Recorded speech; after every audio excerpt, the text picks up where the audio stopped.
Malapit nang mapugutan ng ulo ang magandang bae, ngunit nang suriin ang tagapagpatay ang liver. Di sinasadyang nakita niya ang nunal ng hugis plum blossom sa leeg nito, at ang eksena ay nasaksihan ng prinsipe na dumaan.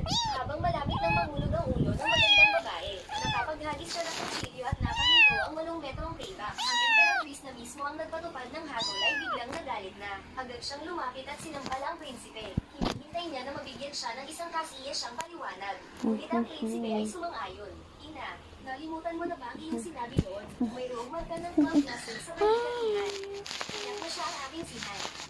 Para hindi mapapatay na kita ang kanyang sariling anak, ang kailangan lang gawin ay tiyakin kung may marka ng plum blossom ang katawan ng kriminal na hahatulan ng kamatayan, para malaman kung siya nga ang prinsesa na nawala